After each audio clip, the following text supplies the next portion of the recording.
Hello cricket దోస్తులు, ఎలా ఉన్నారు? మనం లాస్ట్ వీడియోలో స్టేట్ మ్యాచెస్ సెలెక్ట్ అవ్వాలంటే అసలు ప్రాసెస్ ఏంటి క్లారిటీగా చెప్పాను కదా! ఆ వీడియోలో అడిగిన క్వెషన్స్ చాలామంది ఏం అడిగారంటే, "అన్నా క్రికెట్‌లో పాలిటిక్స్ ఉంటాయా? నిజమా? అబద్ధమా?" అని అడిగారు. అవును బ్రో, ఖచ్చితంగా పాలిటిక్స్ అనేవి ఉంటాయి. ఎందుకంటే ఆ పాలిటిక్స్ అనేవి అది ఎంత పెద్ద లెవెల్ మనం చూజ్ చేసుకుంటామో దానికి తగ్గ కష్టాలు కూడా ఉంటాయి బ్రో. అవన్నీ ఫేస్ చేయడానికే చూడాలి.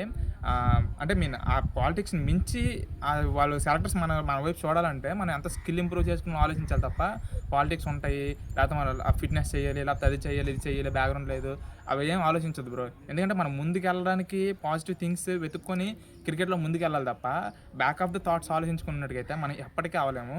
పాలిటిక్స్ అనేవి ఖచ్చితంగా ఉంటాయి బ్రో. ఎందుకంటే సపోజ్‌కి ఇప్పుడు మనకి బ్యాక్‌గ్రౌండ్ లేదనుకోండి, మనం ఏం ఆలోచిస్తాం? పాలిటిక్స్ వాళ్ళు నన్ను తొక్కేస్తున్నారు అనేసి మనం ఆలోచిస్తాం. కానీ అదే మీకు బ్యాక్‌గ్రౌండ్ ఉందనుకోండి, అప్పుడు మీరు ఏ విధంగా ఆలోచిస్తారు? నాకుంది, నేను యూజ్ చేసుకోవాలి, ఎలాగోలా నేను టీమ్‌లోకెళ్ళాలని ఆలోచిస్తారు. సో, ఆ విధంగా ప్రతి ఒక్కరు ఆలోచిస్తారనమాట.